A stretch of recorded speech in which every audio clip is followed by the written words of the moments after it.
നമുക്കൊരു മീൻ കിട്ടിയിട്ടുണ്ട്. 3 ഇതേത് മീൻ എനിക്ക് വേറൊരു മീനും കൂടി കിട്ടി.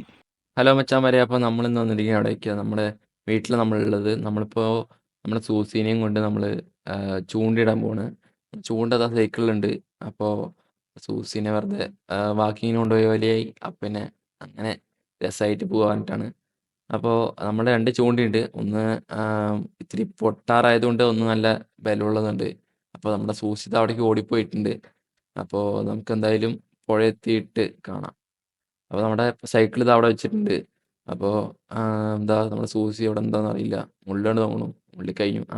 അപ്പോൾ ഇതാണ് നമ്മുടെ പുഴ, ഒരു ചെറിയൊരു പുഴയാണ്. അപ്പോൾ അത്യാവശ്യം വെള്ളം ഉണ്ട്. എന്നാൽ പിന്നെ ഒഴുക്കുണ്ട് വെച്ചാൽ ഉണ്ട്, ഇല്ല വെച്ചാൽ ഇല്ല. അങ്ങനെയാണ്, കെട്ടിക്കിടക്കുന്ന വെള്ളമാണ്. എന്നാലും മീനൊക്കെ ഇഷ്ടം പോലെ ഉണ്ടെന്നാണ് പറഞ്ഞത് ആൾക്കാർ. അപ്പോൾ അവിടെ അത്ര വലിയ വലിയ മീനുകളൊന്നും കിട്ടില്ല.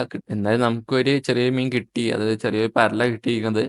അപ്പോൾ നമ്മൾ തീറ്റയായിട്ട് അതായത് ഇരയൊക്കെ ആയിട്ട് നമ്മൾ ഇട്ടിരിക്കുന്നത് എന്താ വെച്ചാൽ, ഒരു ചെറിയ പാക്കറ്റിൽ കുറച്ച് മൈദ, പിന്നെ കുറച്ച് ഗോതമ്പ് പൊടി, പിന്നെ കുറച്ച് നമ്മുടെ ഏലക്ക മണത്തിന് വേണ്ടി കുറച്ച് ഇട്ടിട്ടുണ്ട്. അപ്പോൾ നമുക്ക് രണ്ടാമത്തെ മീനും കിട്ടിയിട്ടുണ്ട്. അങ്ങനെ മൂന്നാമത്തെ മീനും കിട്ടി. പെട്ടെന്ന് ബോറടിച്ചൊന്നുമില്ല. നമുക്ക് പെട്ടെന്ന് പെട്ടെന്ന് മീൻ കിട്ടിയത്. ഒരു 3-4 മീൻ തന്നെ ഇപ്പം തന്നെ ആയിട്ടുണ്ട്. ഞാൻ അത് ഒരു മീൻ എടുക്കാൻ പറ്റിയില്ല, വീഡിയോ എടുക്കാൻ പറ്റിയില്ല.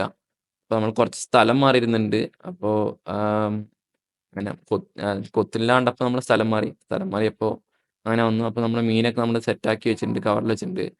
അപ്പോൾ എന്തായാലും നമുക്ക് വീട്ടിൽ പോയിട്ട് മീനെണ്ണി നോക്കാം. നമ്മൾ സൂക്ഷിച്ച് അവിടെ നിൽക്കുന്നുണ്ട്. അപ്പോൾ അവള് അന്തം വിട്ടും കുന്തം പിടിച്ച് നിൽക്കുകയാണ്. അപ്പോൾ എന്തായാലും നമുക്ക് വീടെത്തിയിട്ട് കാണാം. അപ്പോൾ മച്ചാന്മാരെ, നമുക്ക് ഒരു 5-6 മീനോളം കിട്ടിയിട്ടുണ്ട്. പിന്നെ നമ്മൾ ഇത്ര ദിവസം വീഡിയോ ഇടാത്തതിൻ്റെ കാരണം എന്താ വെച്ചാൽ, നമുക്ക് +2 ആയിരുന്നു, പിന്നെ അഡ്മിഷൻ്റെ ഒക്കെ തിരക്കിലായിരുന്നു. പിന്നെ നമുക്ക് ഇനി എന്തായാലും സമയമൊക്കെ കിട്ടുമ്പോൾ എഡിറ്റ് ചെയ്ത് ഇടാമെന്നാണ് തോന്നുന്നത്. അപ്പോൾ എല്ലാവരുടെയും സപ്പോർട്ടും കൂടി വേണം. അപ്പോൾ എല്ലാവരും ചാനൽ ഇഷ്ടപ്പെട്ടാൽ ലൈക്ക് ചെയ്യുക, സബ്സ്ക്രൈബ് ചെയ്യുക, കമൻറ്റ് ചെയ്യുക. അപ്പോൾ എല്ലാവർക്കും ബൈ.